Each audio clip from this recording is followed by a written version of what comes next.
Baik, Assalamualaikum warahmatullahi wabarakatuh. Bismillahirrahmanirrahim.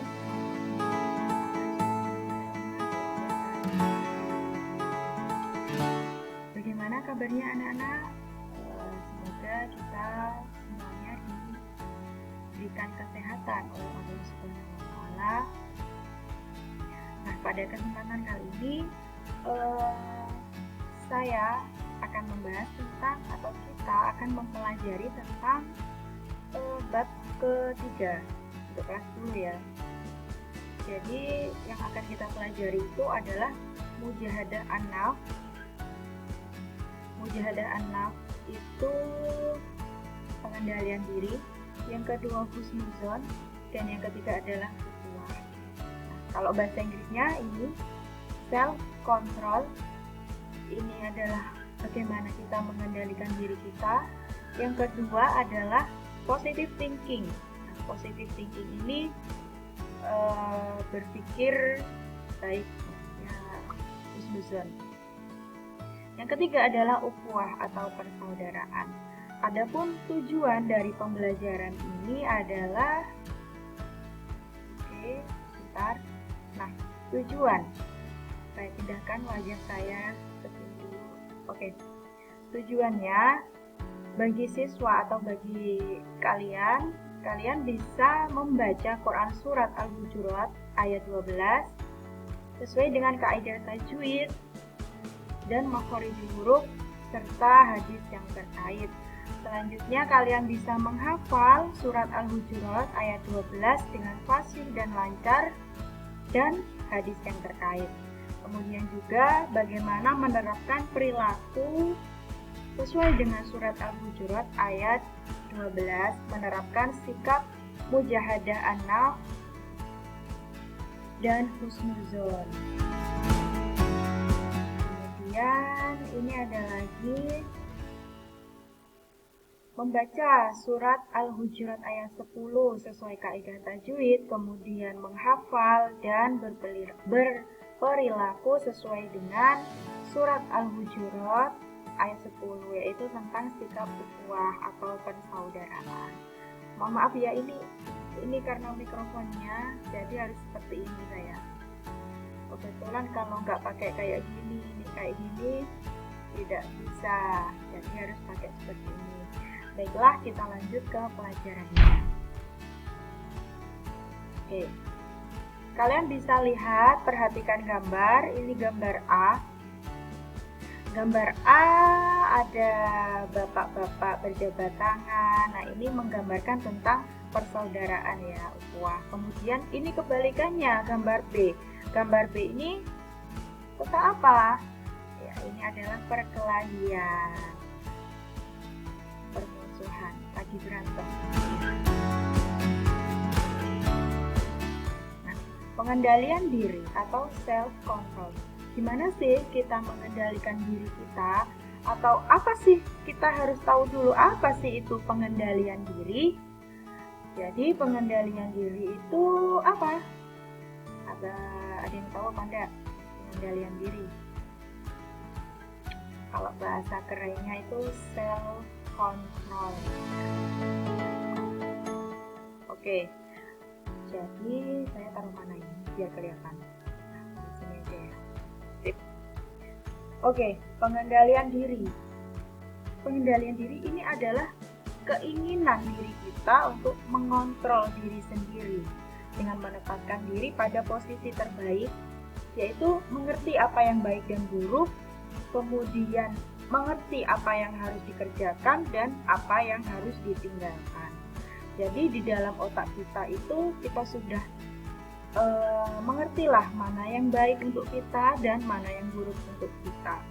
Ketika kita menemukan sesuatu keburukan, maka harus dihindari. Begitupun sebaliknya. Jadi seperti itu. Nah, ini ada gambar orang yang kuat. Nah, ini ototnya orang yang kuat. Terus orang yang kuat ini di samping saya ini. Dari Abu Hurairah radhiyallahu an, dia berkata, Rasulullah bersabda, orang kuat bukanlah orang Orang kuat bukanlah yang kuat dalam bergulat. Jadi orang kuat itu bukan orang yang kuat dalam bergulat dalam pertandingan, namun orang yang mampu menguasai dirinya tatkala marah. Jadi orang yang kuat itu ya bukan orang yang kuat ketika menang dalam pertandingan atau bergulat, namun orang yang kuat adalah orang yang mampu menguasai dirinya ketika marah. Jadi harus bisa mengendalikan diri ketika marah. Mengendalikan diri dari perkataan, dari pendengaran, penglihatan, kemudian perbuatan, itu harus semuanya harus dikendalikan oleh diri kita. Hadis, ini ada hadis An Abi Hurairah radhiyallahu anhu ana rajulan qala lin nabiyyi sallallahu alaihi wasallam Ausin qala la tagdob faraddadan miraron qala la tagdob rawahu Bukhari. La tagdob. Abu Hurairah radhiyallahu an melaporkan bahwa seorang pria berkata kepada Nabi Shallallahu alaihi wasallam, "Nasihatilah saya." Nah, Nabi berkata, "Jangan marah." Pria itu bertanya lagi dengan Nabi, dan Nabi mengatakan dalam setiap kasus bahwa jangan marah. La tagdob. Jangan marah. Hadis riwayat Al-Bukhari. Pentingnya mengendalikan diri ini sangat penting ya. Tentunya dengan mengendalikan diri kita akan terhindar dari perbuatan-perbuatan tercela. Yang pertama mencuri, kedua berbohong, ketiga marah, dan keempat rasa sombong. Kemudian sifat baiknya, ketika kita bisa mengendalikan diri kita, nah kita itu akan melatih kesabaran. Yang kedua adalah berhati-hati atau teliti. Kemudian jujur dalam perbuatan, bersyukur atas apa yang telah diberikan Allah pada kita. Yang kelima adalah terhindar dari sifat gelisah, cemas, iri, dan pemarah. Jadi ketika kita mengendalikan diri, kita akan mendapatkan kelima poin ini. Nah, pengendalian diri, aspek ini sangat penting sekali dalam kehidupan manusia. Sebab musuh terbesar manusia bukan berada di luar dirinya, namun justru berada di dalam dirinya sendiri. Dengan demikian, kemanapun seorang pergi, maka orang tersebut selalu diikuti oleh musuhnya. Ini ada perkataan kata-kata. Oke, terangi hati dengan puasa. Hanya satu jalan mengalahkan musuh terbesar kita, yaitu mengendalikan diri kita. Jadi ketika kita musuh terbesar itu ya diri kita, rasa amarah kita. Ketika kita bisa mengendalikan itu, maka kebaikanlah yang akan kita peroleh. Nah, ini ada jurus pengendalian diri. Kita buka apakah jurusnya. Nah, jurus pertama ya ini adalah pengendalian diri adalah dengan menggunakan prinsip moral. Jadi karakter moral. Misalnya kita tidak mencuri, kita tidak membunuh, tidak menipu, tidak berbohong, tidak mabuk-mabukan, tidak melakukan tindakan asusila. Nah, jadi jurus pertama ini adalah prinsip moral. Kedua, menggunakan prinsip kesadaran. Nah, kita sadar, kita diberikan pikiran. Nah, ketika pikiran itu adalah tentang perasaan yang positif atau perasaan yang negatif muncul, itu kita bisa mengendalikan gitu loh, sehingga kita tidak dikuasai perasaan tersebut. Jadi kita bisa mengendalikan apakah itu hal negatif ataukah hal itu positif. Pikiran kita itu bisa mengendalikan. Itu adalah jurus menggunakan kesadaran.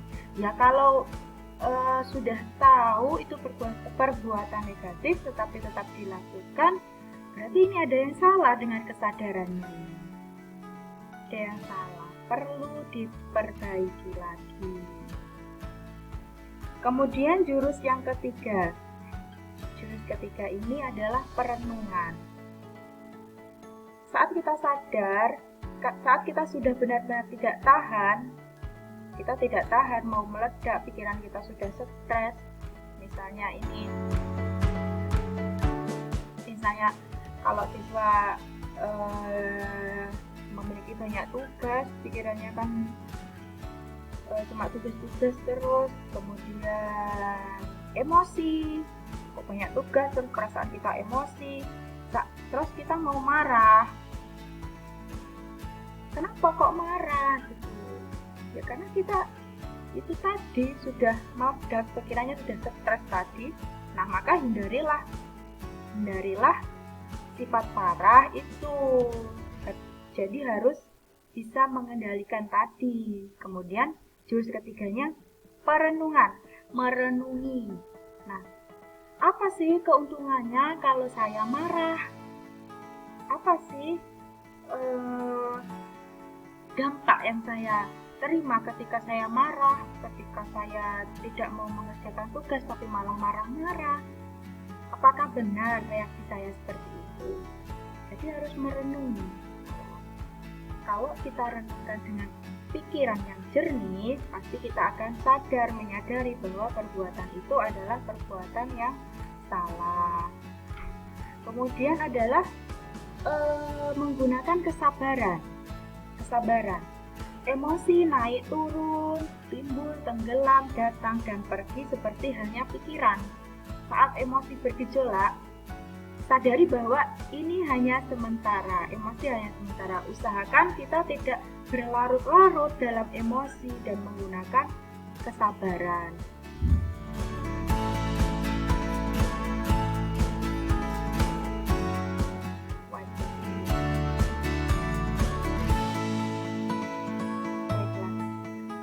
Jadi kesimpulannya, kita sebagai manusia, sebagai makhluk yang beriman pada Allah harus bisa mengendalikan diri,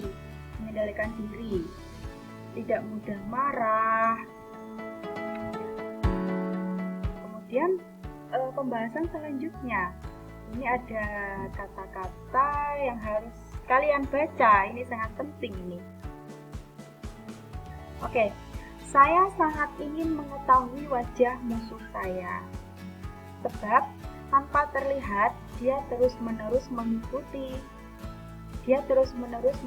saya, kemanapun saya pergi. Banyak rencana saya yang saya batalkan, didikan saya digagalkan, dia menghambat jalan saya maju ke depan. Ketika saya berjuang menuju kesuksesan, dia berkata dengan muram kepada saya, "Kamu tidak akan bisa." Pada suatu malam saya menangkapnya, memegangnya erat-erat, mengambil cadarnya, lalu saya melihat ke wajah saya. Wah, ternyata diri sayalah yang saya lihat. Nah, dari kata-kata ini bisa kita ambil kesimpulan bahwa kita itu harus positive thinking kepada diri kita. Kita harus menanamkan nilai-nilai yang positif tentang apa yang kita pikirkan, tentang apa yang kita lakukan gitu. Nah, harus berhusnuzon, positive thinking. Oke. Husnuzon vs suuzon. Lawannya ya. Kalau husnuzon berbaik sangka, berarti lawannya suuzon, berburuk sangka. Kita akan bahas tentang berbaik sangka. Oke.